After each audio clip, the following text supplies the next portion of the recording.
Hello, everyone. Welcome. Welcome to people online. This is Writers and Books Visiting Author Series. My name is Dan Hurt. I'm the Director of Adult Programs. Writers and Books is a nonprofit literary arts center in Rochester, New York. We offer readings, workshops, our bookstore, Ampersand Books downstairs, and literary programming for people of all ages and backgrounds. You can find more information as well as our upcoming schedule at wab.org. Writers and Books would like to call attention to the complex and troubled history of the lands on which we live and work. We are hosting this event from the unceded ancestral homelands of the Onondaga, or the people of the Great Hill. In English, they are known as the Seneca people, or the Keeper of the Western Door. We're so happy to have Nishant Batsha with us tonight. First, we'll hear him read, then he'll be in conversation with Joshua Dubler. Joshua Dubler is an associate professor of religion at the University of Rochester, where he directs the Rochester Education Justice Initiative. He's the author of Down in the Chapel, Religious Life in an American Prison, and co-author of Break Every Yoke, Religion, Justice, and the Abolition of Prisons. Spanning from the lush terrain of the South Pacific to the Golden Hills of San Francisco, Nishant Batsha's Mother Ocean, Father Nation is an entrancing debut about how one family, at the mercy of a nation broken by legacies of power and oppression, forges a path to find home once again. Nishant Batsha is a writer of fiction and histories, currently at work on a second novel set at the dawn of World War I. He holds a PhD in history from Columbia University. His academic research focused on Indian indentured labor in Trinidad and Fiji. His writing has been supported by the Headlands Center for the Arts, the Prelinger Library, and the Paul and Daisy Soros Fellowship for New Americans. He lives in Buffalo, New York, with his wife and 2 children. I want to thank you both for being here. Thank you. Thanks for that great introduction. So this book, Mother Ocean, Father Nation, was written really over the course of about 10 years. One of those processes where one book turned into another and then another, things that were abandoned and started again. But I came to this particular version of the book after spending some time in Fiji. Outside of my time in the archive, I was there doing research for my dissertation. I was writing an essay on one of the many coups that Fiji experienced since its independence. And in the process of doing that, I interviewed members of the Indian members of the Methodist Church of Fiji. And that was a church that explicitly espoused anti-Indian views during the 1987 coup that Fiji experienced. And so that essay opened up a whole set of questions for me about displacement, migration, belonging, political instability, and really the life that one carves out in the face of all these currents. But really beyond the messy politics of race and nation, this book is about a family. It's about a sister and a brother, Bhumi and Jaypal, and the life they're trying to find for themselves, even in the face of immense political upheaval. The selections I'm going to share with you today introduce these characters. They introduce you to their worldview and their life. The first is from early in the book. Bhumi has decided to sneak away from the South Pacific University campus where she's studying botany. She, her friend Arthi, and a group of Arthi's friends break a citywide curfew to spend an evening at a bar. The evening took on a sweet sense of mild intoxication, a feeling of floating outside of time and anxiety. The rigid organization of the military hour, 18, 19, 20 hours, gave way to an evening marshaled only by a drink, a dance, a cigarette. Bhumi somehow passed the night without any man imposing his gamey body in between her and her friend. The two were shoulders and hips and arms and legs and bodies all swaying. Bhumi felt an air enter her lungs and a sense of normalcy that did not heed the barrel of a gun. That night felt like a flower blooming, Bhumi thought, but the only plant that came to mind was the Amorphophallus titanum, the corpse flower.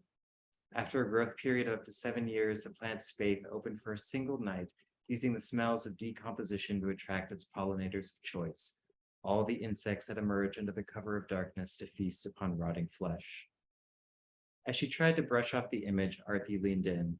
Want to smoke outside, she asked, pointing toward the door. I need some air. Meet you outside in a second, Bhumi said. As Bhumi waded through the crowd to the back of Irish O'Reilly, David, who was sitting at the bar, caught her eye and smiled. On her way back, she felt a light touch upon the shoulder. It was so soft that it could have been accidental, but still enough to bring her forward motion to a halt. "Where are you going, botanist?" David asked. He was sitting on a bar stool and smiled again, a warm and generous smile, as his eyes moved up and down her body. He made no attempt to hide it. She did not run away from this attention. The past few weeks had been so stifling, so shut up with fear and anxiety, that the passing flirtation, even if it was from her friend's boyfriend, seemed like an invitation to relax. The semester had been a brutal one, 5 lectures, 2 with lab sections. She'd been seeing someone earlier in the year, some boy she'd met in her organic chemistry lab, but he never seemed to understand why she would choose the library over their brief and mostly unsatisfying liaisons late at night. She hadn't heard from him in 2 months. "The emblem of your revolution should be a tree," Pumi said playfully. "Our revolution," David corrected. "Why a tree? The hammer and the sickle work fine. They make their own food as sugar, and then they make the air for us to breathe. They make and give equally." "Tell me more," David asked. "Plants are the only things that can take 2 ingredients, water and carbon dioxide, and turn them into sugar and oxygen. Without those 2 things, we all die. Trees—" David cut her off. "So they don't just own our means of production, but our very life," he exclaimed. Bhumi rolled her eyes. He didn't seem to get it, and she didn't want to push it. His high-pitched laugh faded as he reached out to touch Bhumi, this time on her thigh. It was another small touch, enough to cause her to begin to back away, and as much as it felt good, slowed her thoughts, and made her body feel warm, it also reminded her of who David was, and of her best friend. "I promised Dorothy I would join her outside for a cigarette." "Wait, I'll come join you," David said.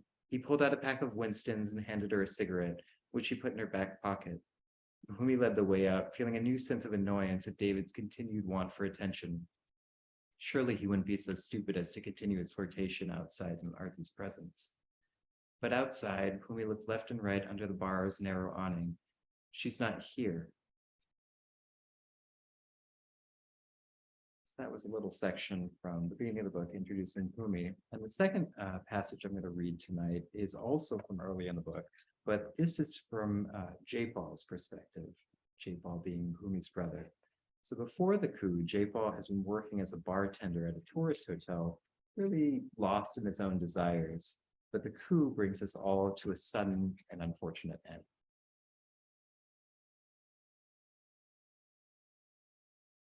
"Come in," Portia yelled. When he opened the door, it was on the floor, a suitcase empty and wide open, clothes thrown in piles all around it.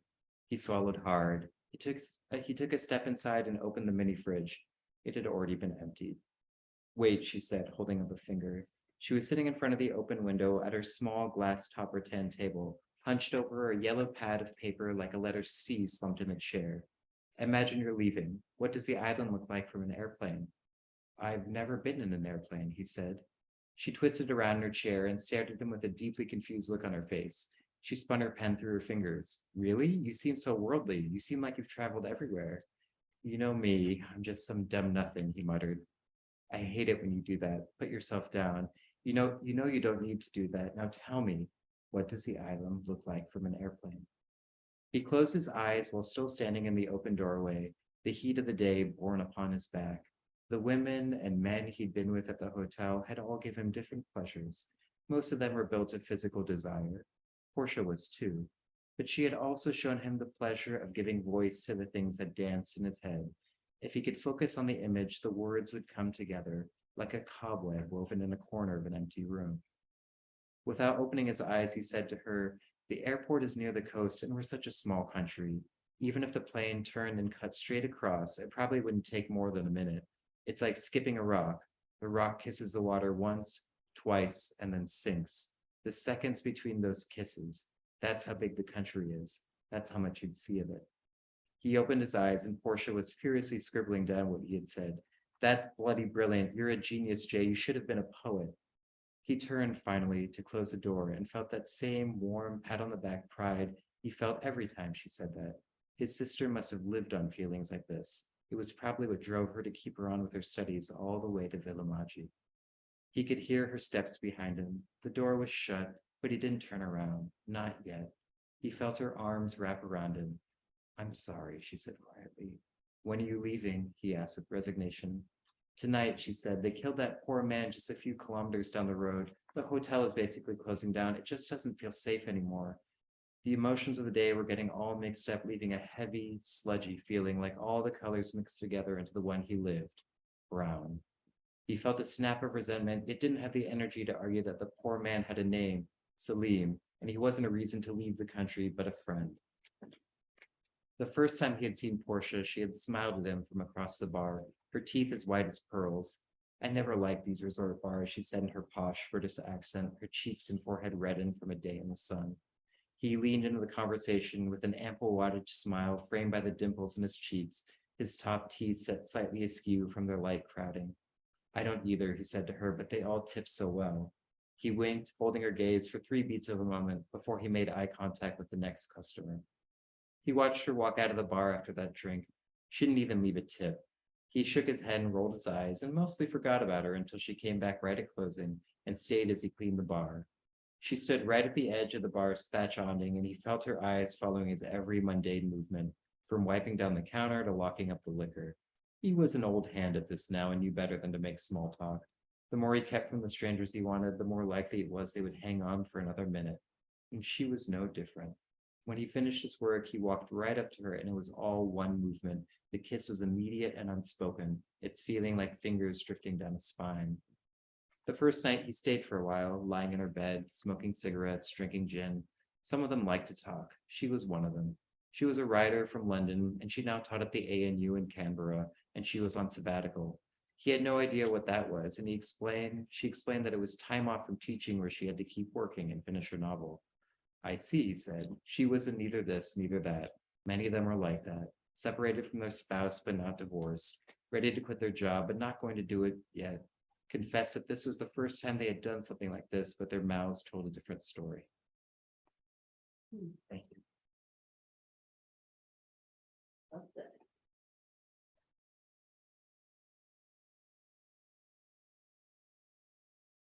Shall we converse? Why not? I think the folks on the internet want to see that. I'm grateful to have this opportunity to talk about this with you. So, should we tell them the backstory? I think so. Yeah. So Josh was my favorite professor back when I was an undergraduate at Columbia, and he taught a required class that all undergraduates had to take, which was effectively Western philosophy from Plato to the present. So when I moved to Buffalo a few years ago, I saw that he was teaching at the University of Rochester. So I've been planning to come over ever since, but the pandemic got in the way, and so this is our excuse really to meet and catch up again after so many years. So it's been about a decade, but It's a generous characterization. I think it's even longer. I'm sorry, microphone? Yeah.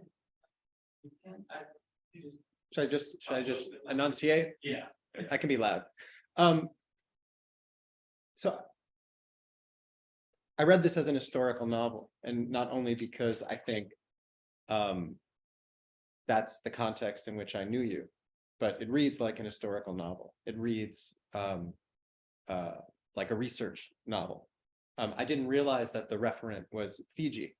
But for that reason, I want to start our conversation by talking about J. Paul and Portia and the choice to make this fiction, right? So you flag early on in an earlier, I guess what would have been a subsequent interaction between the two characters, but it comes first in the novel where things first start popping off, and Portia says, we were talking about excitedly, right? We were talking about at the bar, a radio broadcast for obituaries, telling everyone that a greengrocer was burned alive. You couldn't make this stuff up if you tried. It's better than most fiction, she says. This tenured sex tourist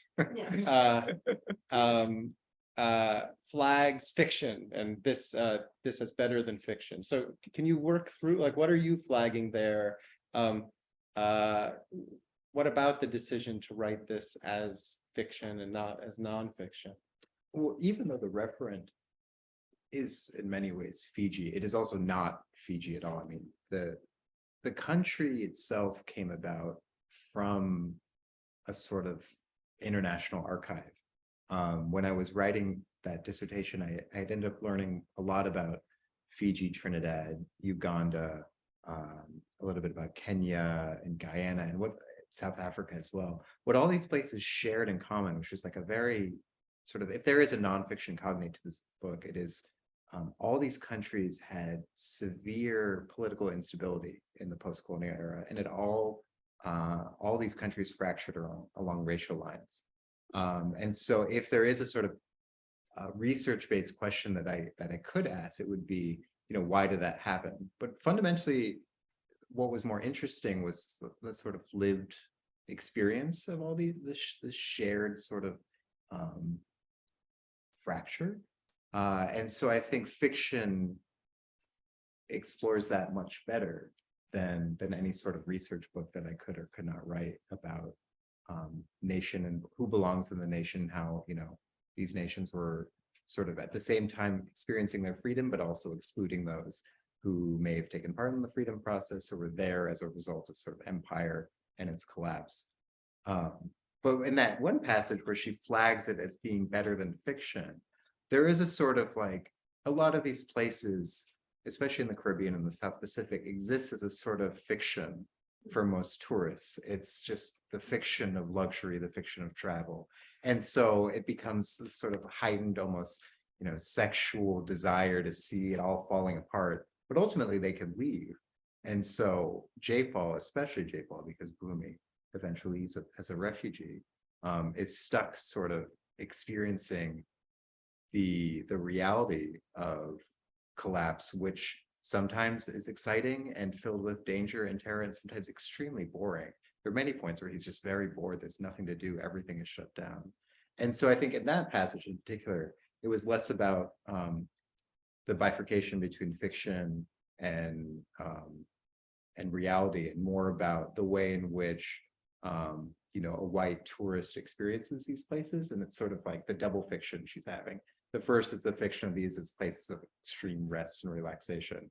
And the second is, the sexy, collapse of it all that you get to experience and tell your friends back home, but you ultimately get to take the last flight out. In talking about the book, do you favor talking about characters or talking about ideas? Because I have to warn you, I'm an ideas man.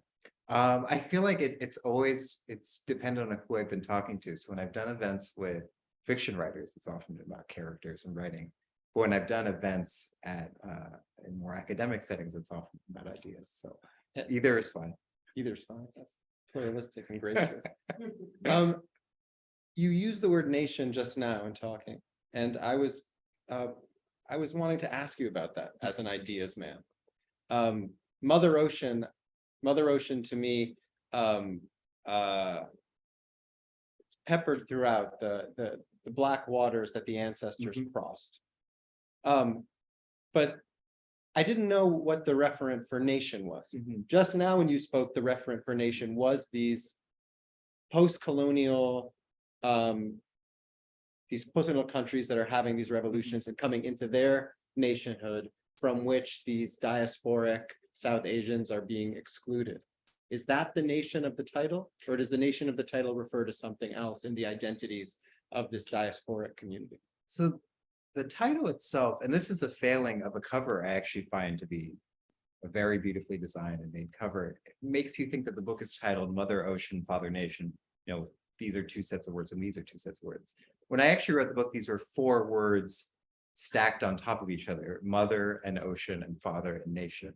And the way I envisioned it is a sort of compass in which the characters are sort of navigating themselves. They're sort of, sometimes they'll navigate between mother and father. They almost occupy archetypes for these two children. They're two very different personalities, and they're figuring out where they sort of land on the axis of mother versus father. In reality, of course, they have elements of both. And then ocean and nation were actually explored as sort of almost oppositional figures in this, because ocean in the sense could be the diaspora leaving, whereas nation is this always fractured place where they want to find home, where they're seeking to find a home, be the nation either being the unnamed place where this takes place, or as double migrants moving on to the United States, or maybe onward to Canada or Europe. There's always this sort of space that they're trying to carve out. And so It's just where they ended up landing on this compass is where I thought of these characters. Maybe they're a little bit on the mother and then ocean, but maybe they're sort of drifting towards nation at a certain point. But it's the navigation I saw of their own personal identities in the face of monumental change. But I feel like if there is a sort of like little academic critique happening in this, it's sort of like it's the mockery of the post-colonial nation, that this was supposed to be a moment of freedom and of charting the third way, like, you know, the third world being the third way, not of socialism, not of capitalism, but ultimately, you know, in the most not silly is the word I'm thinking of, but in the most tragic way, reifies the worst of empire. Even in its moment of freedom, it takes, you know, racial classifications that were developed during the time of empire, and then it alienates the nation upon that, you know, this is not a space for Indians because you are sort of like the detritus of empire, and so the nation cannot exist with you in it, so you must leave. And so I think there is a critique, I think, of the post-colonial nation happening far in the background of this book, and I think it's pointed and present enough to make its way into the title. But I think the title also is a reference to the journey that the characters are making. So on the axis between or the continuum between ideas and characters, I think that the title in which I envisioned it kind of like captures both. Do you want to say something in terms of backfilling the mother and the father as characters? The mother and the father are the father is essentially a sort of drunk, womanizing, abusive figure who may or may not know his children better than they let on. He may have more affection for them than they recognize. Whereas the mother is sort of doting, overbearing, a little superstitious in her own right. But also it's sort of, for all the love that she has and the love that the children want from her, it's filled with her own sort of distance and absence, especially in times where they may need it most. So figures, you know, it's an old saying that all happy families are the same, but all unhappy families are unhappy in their own ways. Their unhappiness comes from these two strong figures, I think. They don't seem particularly unhappy, these characters. I would say that J-Paul is particularly unhappy. I mean, he's trapped. You don't think that by being trapped, I feel like there's something fundamentally missing that he's searching for, and that perhaps it's not unhappy, but it's definitely unfulfilled. And in that sort of longing for fulfillment drives this journey throughout the book. So if to the degree that we're in the business of selling books right now, it won't hurt to mention that there's a good deal of sex in the book. And the sex is thematically connected to these questions of identity and to these conditions of displacement, dislocation. I'm thinking about, in particular, toward the end of the book, J-Paul and Makbul have a sexual encounter in which they're rehearsing this kind of condition of diaspora. Where is the place we are from? There's a kind of a catechism that they recite, or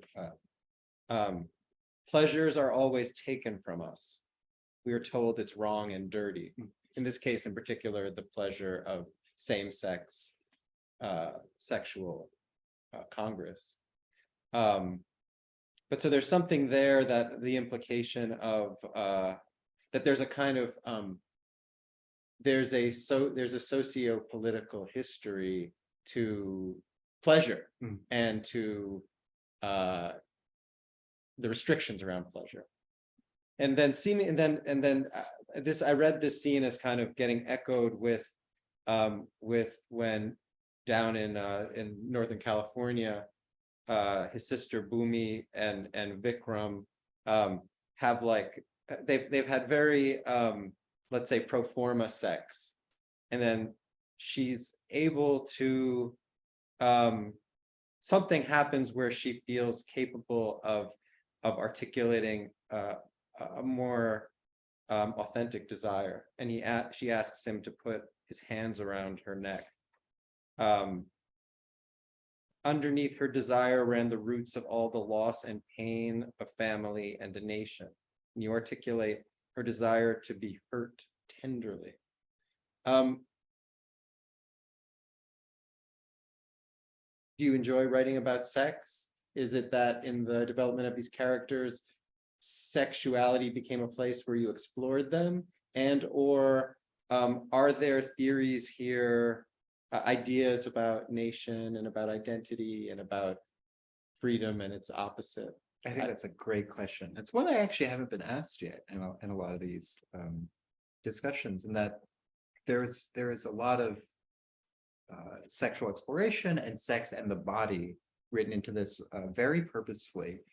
The first and probably most obvious to me reason is that the book takes place around, a catastrophe, a disaster, a political moment. And I think there's sometimes in recounting and recollections and writing of moments of disaster, there's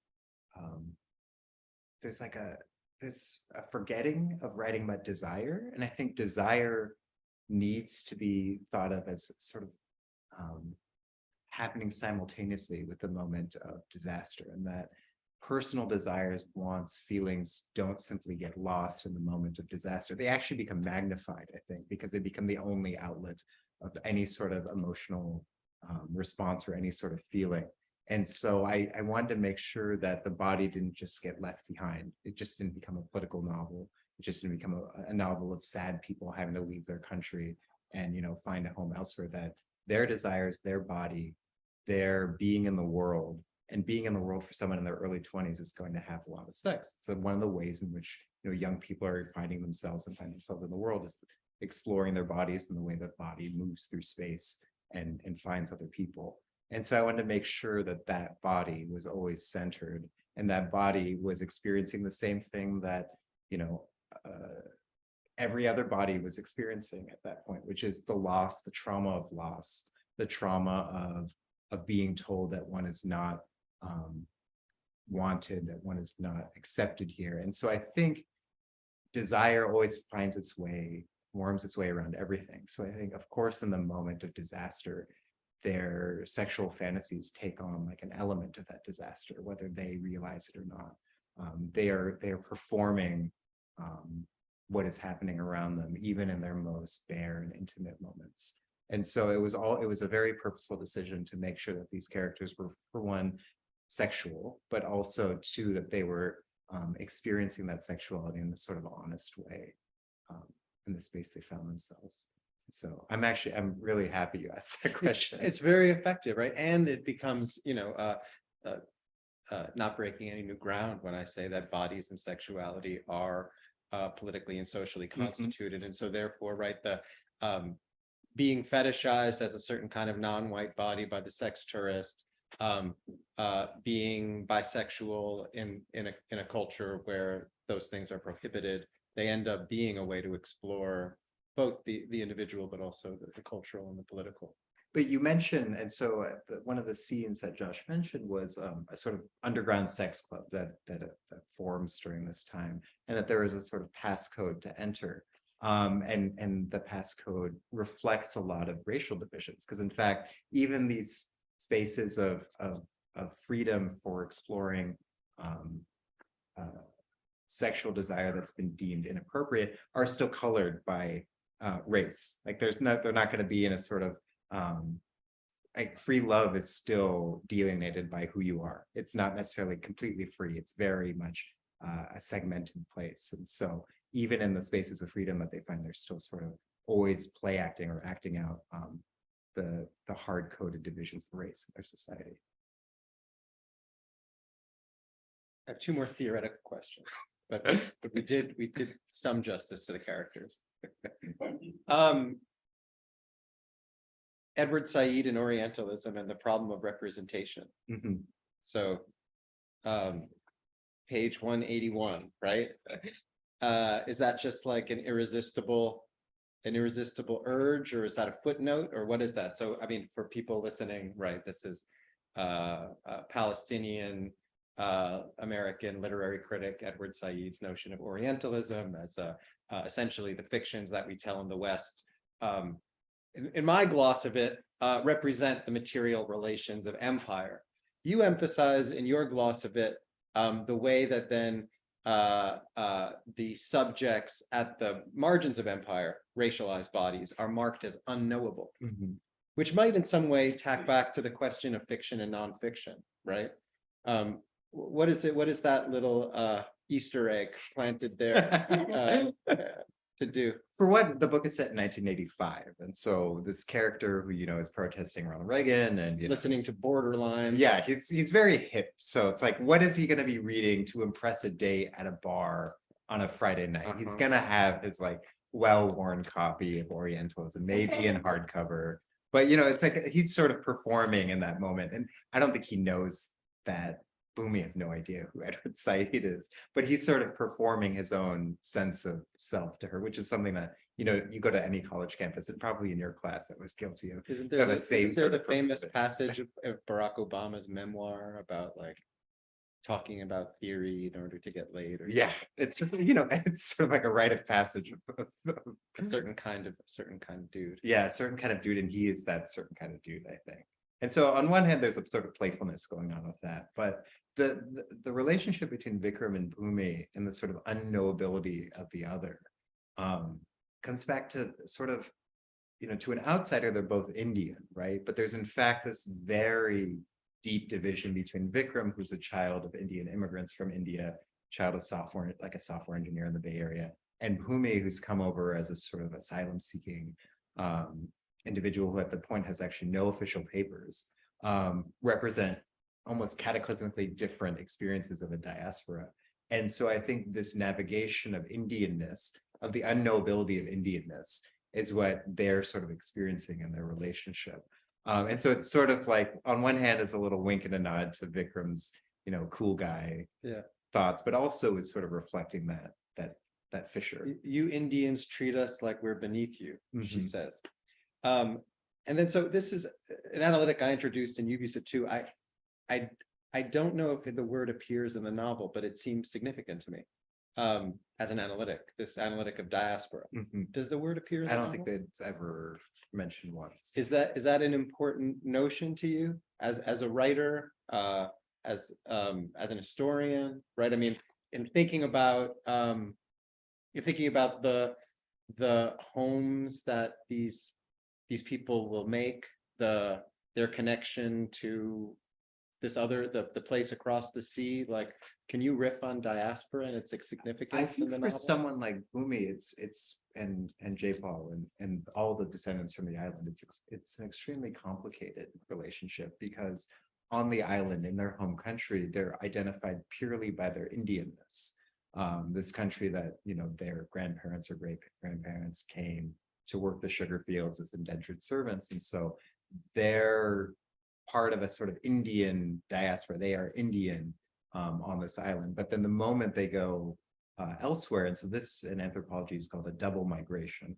They were first migrants to the real world, to Fiji, to Trinidad, and then due to economic or political forces moved elsewhere. So the Indo-Fijians ended up in New Zealand and Australia and British Columbia and in California.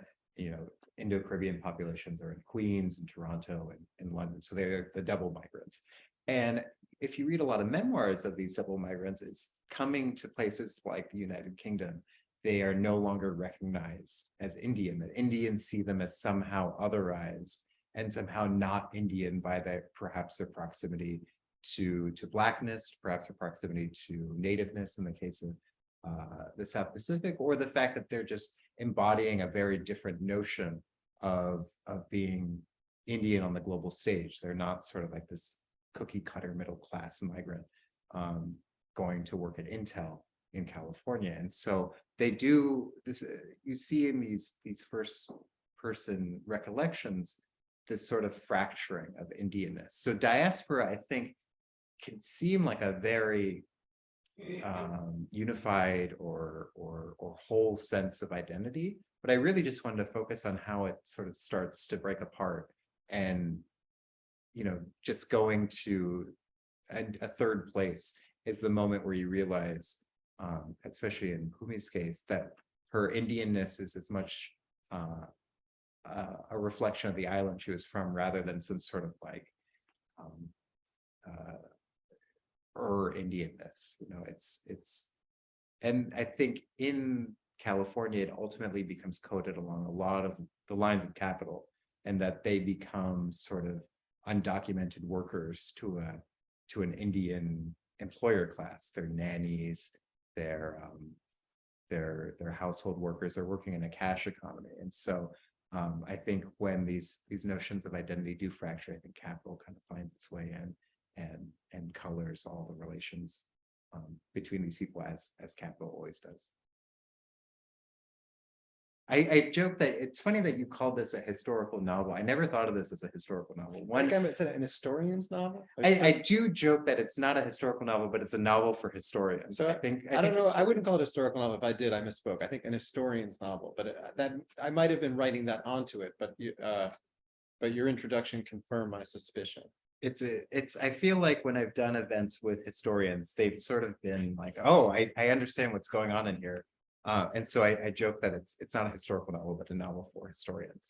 So then, what then from a political standpoint? I'm curious. So I'm interested in diaspora. It's not by accident that this solidarity is found with Lipschitz, who I presume is Jewish, right? That there's the diaspora isn't. So it seems to me that there's the history of human beings is that human beings are displaced by catastrophes, but there's emigration and there are refugees. Diaspora to me, in addition, connotes a kind of identity that's rooted in a memory and an imagined relation to the former place. And so when I hear the language about the ancestors coming over the ocean, to me, that's what speaks to a kind of diaspora. I definitely picked up on the fracturing.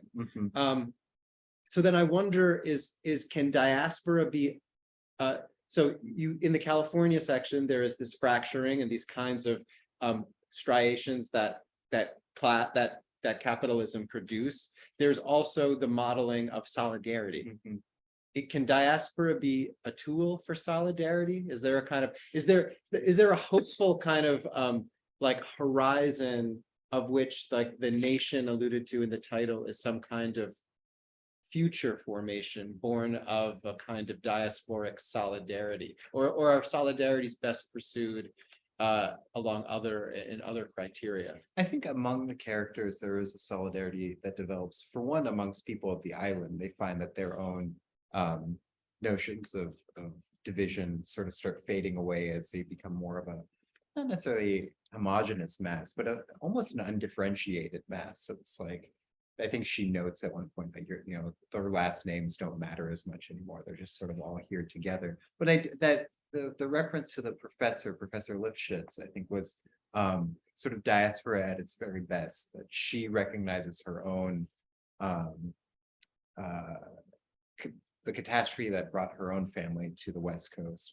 and in that catastrophe can reach out to the other and offer a true helping hand. I think she's the true mentor that Bhumi encounters in California. And it's that shared sort of displacement, that diasporic launching into the world, whose origin point is horrific violence, that ultimately provides a grounds for coming together. And I think Vikram sort of comes around too, but his journey is more one of sort of earnest learning rather than the shared harkening back to the violent origin. So I do think there is a sort of hope in that character. And what I like about the Professor is that she's sort of no nonsense.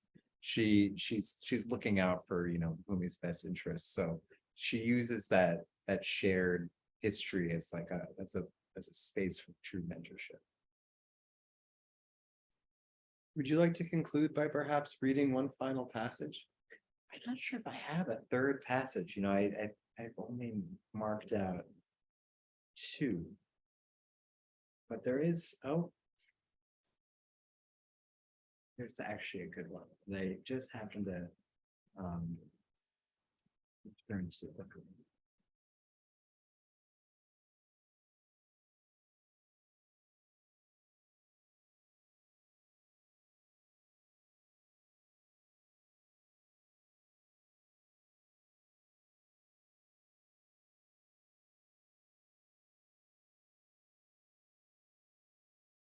So in this scene, J. Paul and his sort of not quite boyfriend, but close enough person, Makbul, are at a place that's quite important in the novel, which is a little bay along the water. And so they're having a little fight. J. Paul stood facing the ocean, a beast that never slept, its heaving sighs making the beat of the night. He felt Makbul touch him on the shoulder. "You mad at me?" Makbul asked. J. Paul narrowed his eyes, and a weary sense fell over him. "What do you want, Makbul? Why are we here?"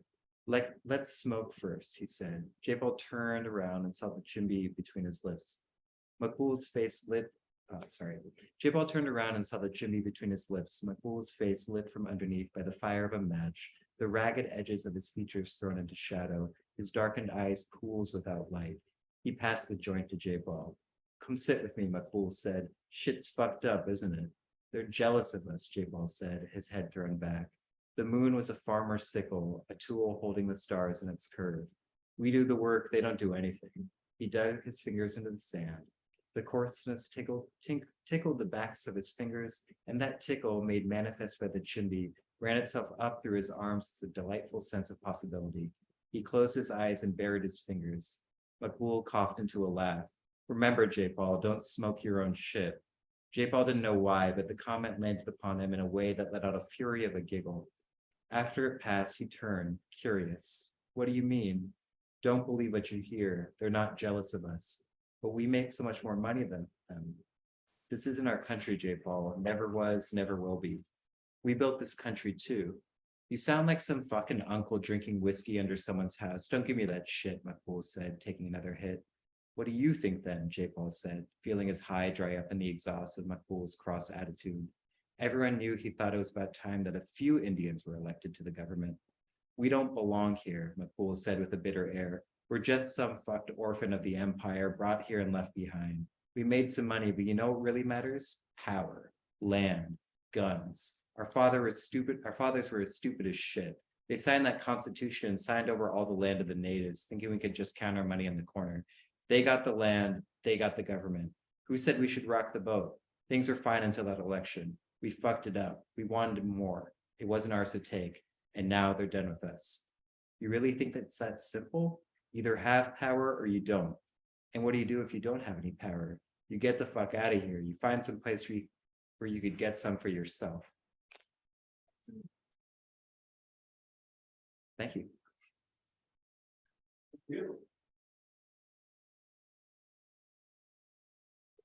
A question from the people at gallery. Okay. Yeah, first I loved your questions, they were pretty, and I was immediately absorbed by the passages that you read right away. And I was interested in the choice of a brother and a sister and writing out of choosing a woman and a man. Mhm. And the first passage you read seemed singularly like a woman's point of view. And I immediately believed in this character, even in those few paragraphs. And then reading from the brothers, I thought, oh my gosh, that's so male. Of course, I have my own like stereotypes of these things, but and so I was interested in your decision to do that because I think it's a little challenging. I'm curious how you came to that particular strategy. So the great secret of this book was that one of the drafts that was just Bhumi, there was no brother, there was no J. Paul. And J. Paul was actually just a one-line reference somewhere early in the book that he'd stayed behind. And I gave it to the draft to my literary agent. And she had this question where she just asked me, well, what's the brother doing? He's back in the country. What's going on there? And I knew in that moment that the book that I thought was complete, that I'd worked on for a long time at that point, was not done. And that I would have to go back, and because it was the perfect question. It was, what is actually happening back there? Why am I just telling the story from one side of the Pacific Ocean? And so I went back and wrote him. And The difficult thing was writing the second book and then reintegrating it back into the first to make sure that, you know, the reader never saw two separate things that were, you know, grafted together like some Frankenstein's monster. So that decision came very late in the writing of the manuscript, and it was also very quick in the sense that Pumi took years to write. And I think the sections, all the J-Paul material took 6 months. It was written very fast, very frenetically, and came together very quickly. So I was very lucky in that sense. But after that, it was very clear that the book had to be balanced in that sense. The story of the one who leaves and the one who stays behind. So it was like all stories like this, sort of a haphazard journey to finding them both. But one that in the end I was really happy to have been challenged to take. I just think writing from two very distinct voices is a challenge, and to you know, just kind of delineate I could just tell from the way their thoughts were organized. Their thoughts were organized. So this is a narrative of what this is going on out there. Also, both of those scenes were incredibly cinematic. So very vivid. So anyway, I just was curious about that, and it just was very effective writing.